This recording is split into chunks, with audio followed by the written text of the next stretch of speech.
All right, 6-3, day 1. We arrive at a new topic, that of vectors. Super common thing in physics and engineering, but probably new to us. We're not going to get through the whole learning objective, obviously. Really, kind of 3 parts that I want to look at are just making sure after this lesson that we know what a vector is, okay? How to calculate their magnitude, and then really how to do some basic operations with them.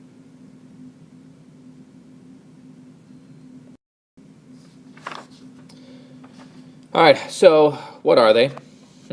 As far as a visual goes, you'll see them look like arrows. At their core, they are a mathematical tool to represent anything that has 2 qualities. Number 1 is that it has direction, and number 2, it has magnitude.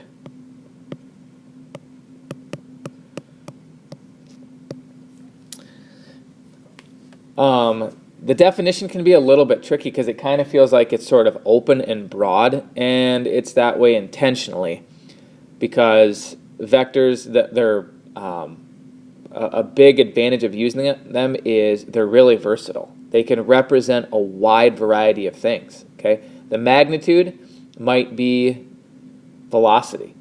Okay, it could be some measure of force. All right, it isn't limited to one thing, all right?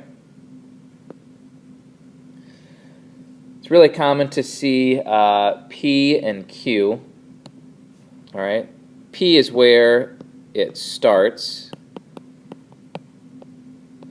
You're going to see that referred to as the initial point.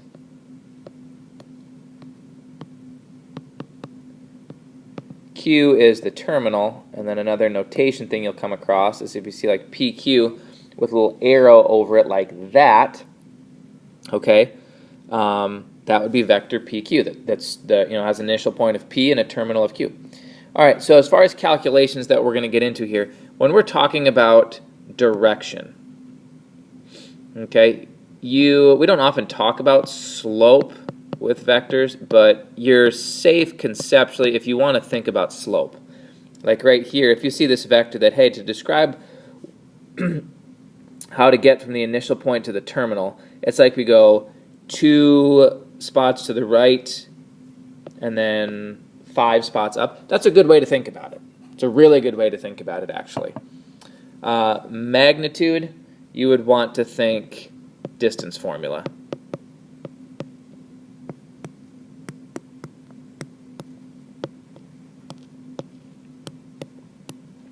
And we'll get into the specifics as to how that would look.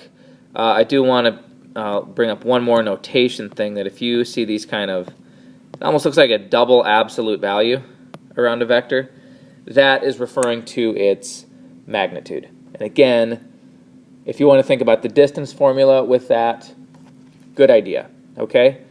So, a mathematical representation of any situation that has direction and magnitude. That's what we're talking about.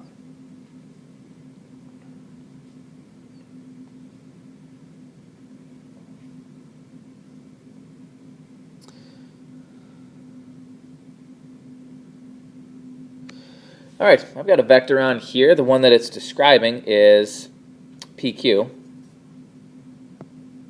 There's P, there's Q. Its initial point is at 0, 0. Its terminal is at 3, 2. That's U, by the way. So this is another thing probably more common notation. If you just see a little letter, specifically U or V, sometimes that's a more efficient way to refer to the vector than like the P and the Q with the arrow over it. Now I've got this other one, vector V. Its initial point is at 1, 2. And then its terminal is at 4, 4. Okay, so the arrow is always going to go with that terminal point. And it says that one starts at R, goes to S, and that is vector V. All right, we have a goal here to show that essentially that this is the same vector, right? Even though they're written in two different spots, if they have the same direction and the same magnitude, it's the same vector. All right, you'll see that throughout this lesson, that if you just move a vector from one spot to another, that doesn't change what it is. Okay, so my number one goal here, and you can always take this approach, is I got to verify that they both have the same direction. Now remember, from above, think of slope, that to get from the initial point to the terminal for vector u, you go over 3 and up 2. Well, look at vector v. It's the exact same. All right, so the slope for both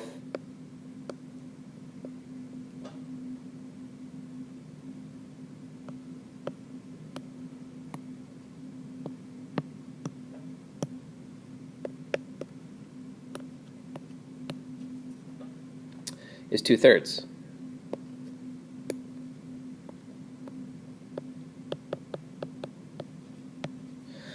All right, now remember for magnitude, I said think distance formula. Okay, now this, you could take it like really, really straightforward with the points. That's basically what it is. So if we went off of the magnitude of V, I would have the difference in my x's, which would be 4 minus 1 squared, plus 4 minus 2, the difference in the y's,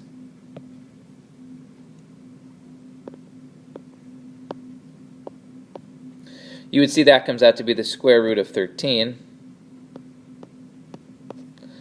Now this one's a little bit easier for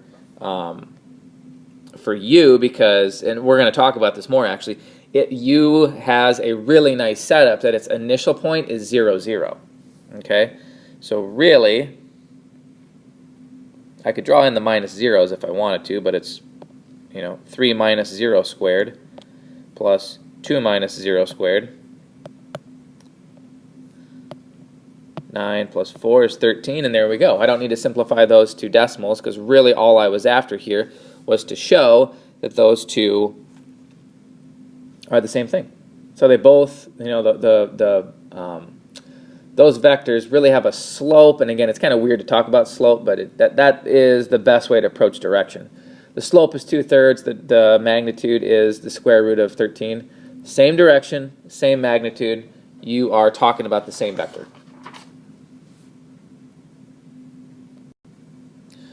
All right, so in that last slide, okay, one of the vectors was in component form and the other was not. You will see as you work with vectors that you like component form, okay? Now a big part of vectors that I haven't, well, I suppose we're right at the appropriate time to talk about it. Because so far we've seen that basically if you want to talk about a vector, it realistically requires that you have to talk about 4 numbers. Where is your initial point and where is your terminal? And that's not really the case. We don't have to talk about it in 4 numbers. So this defines that P and Q are the terminal and the initial. Okay, if you take Q sub 1 minus P sub 1, and notice the order is terminal minus initial, and then do the same for point 2, you can call those differences V sub 1 and V sub 2, and we'll call that vector V, but they're the same. That's the whole idea. Okay, so look back at that previous example. One of the vectors started at 1, 2 and ended at 4, 4. Okay, the other one just simply had a terminal point of 3, 2. What's going on here is when you do this and you put it in component form, what's happening is your initial point moves to 0, 0. Which is good. That works out really, really nice, because now to describe the vector, all we have to do is talk about the terminal point, and we can just refer to that one. Okay? We can just refer to that one. And that, you will see that time and time again with vectors. That is going to be our preference, is to put it into terminal, to put into component form. Okay? Now, having said that, this is a really big thing that you should be clear on with vectors. Even if you switch it to component form, you're going to see it requires 2 numbers to describe a vector. Okay? You can't do it with just one. This whole direction and magnitude requires 2. All right, now for magnitude, you'll see a big difference here. If you want to just see the formula, Q1 minus P1 squared plus Q2 minus P2 squared. However, a much, much better form, right, I think you will undoubtedly agree, is if we stay in component form, the whole thing is just V1 squared plus V2 squared. Okay, you will find working with vectors in component form is a lot easier. All right. That's the focus for this slide as well, to keep talking about this whole component form thing. All right. I'm going to graph a vector here. Okay. And the one I have on here right now is already in component form. Okay.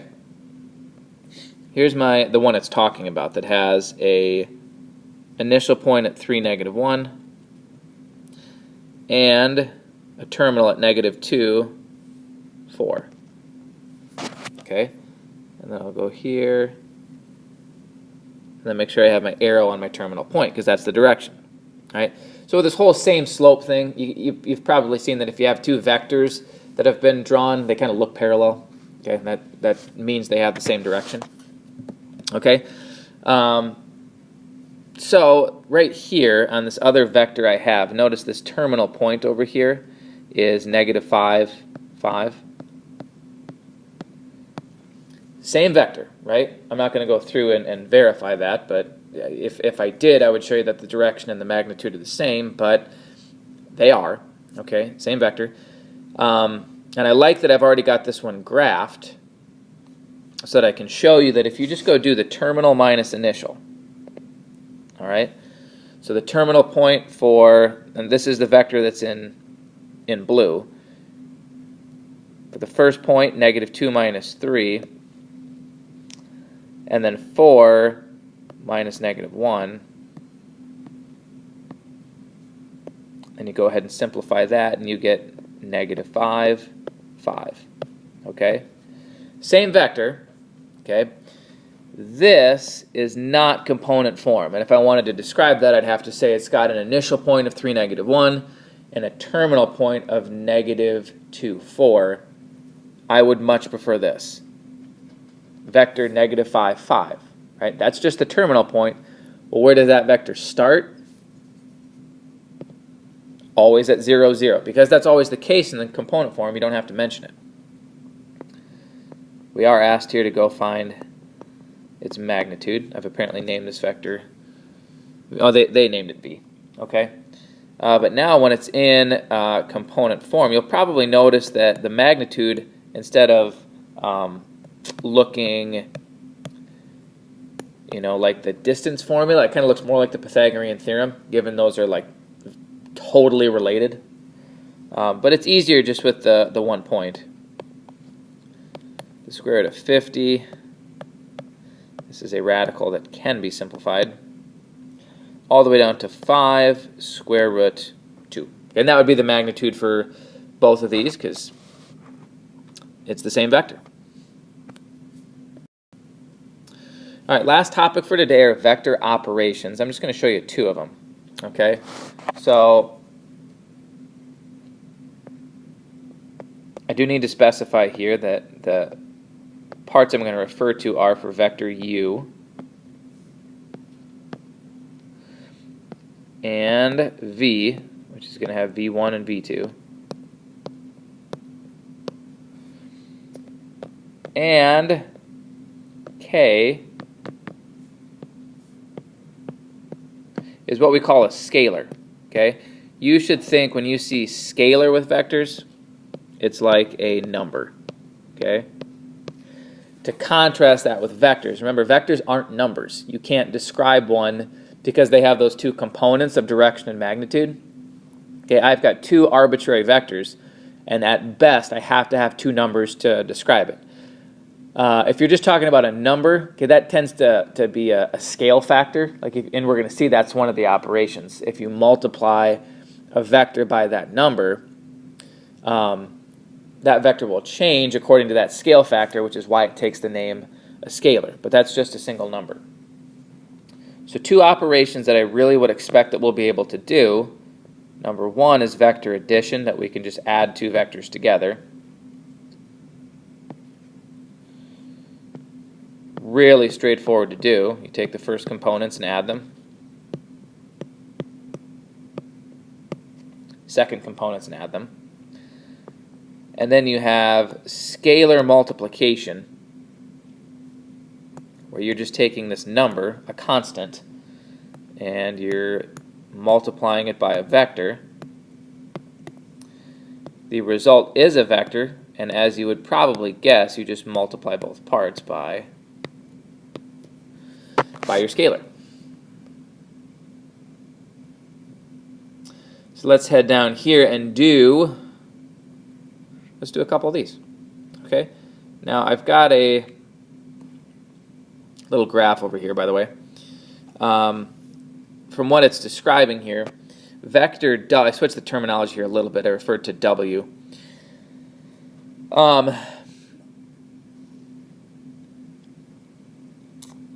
V is right here. I'm going to kind of make some references to the diagrams as we do this. Here's V. And then here is W. Okay? All right, so first one, this one isn't going to be on the graph at all, but 2V. So I'd have 2.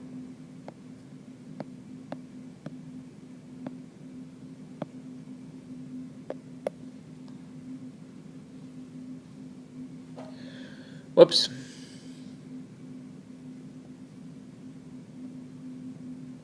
This vector is negative 2, 5.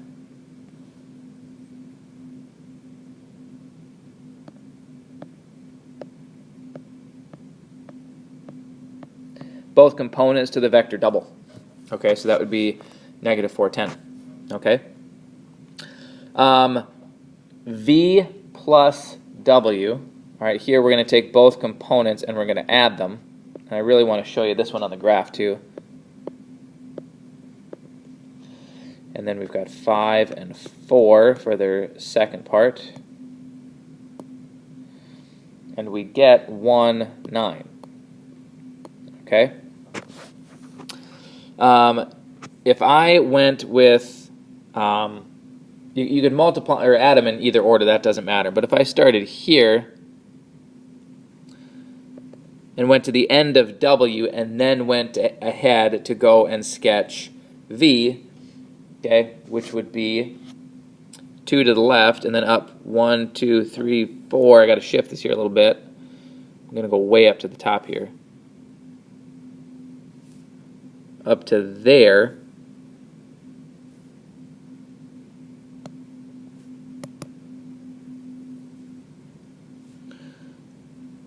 That's still vector V. Here would be W plus V. Okay. Notice 1, 9. Okay. To get from the initial point to way up here, you have to go 1 to the right and up 9. Okay. That resulting vector is adding the two together. It's like if you took the second vector that you're adding and just started it where the first one ended, that on a graph, that would be the sum of the two vectors. Okay?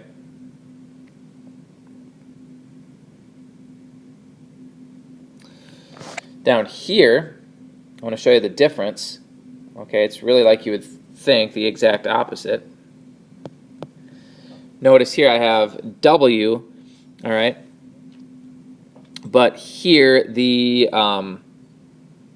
it's kind of like the one you're subtracting. Their terminal points would basically be at the same spot. Okay, whereas when I was adding right here with vector v, that's where I put its initial point. All right, so w minus v is going to be right here. Okay, pretty straightforward stuff. Then I'm going to subtract these two. I've got 3 minus negative 2. And then I've got 4 minus 5.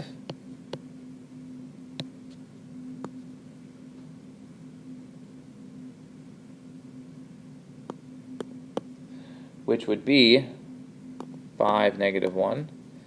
And notice over on our graph here,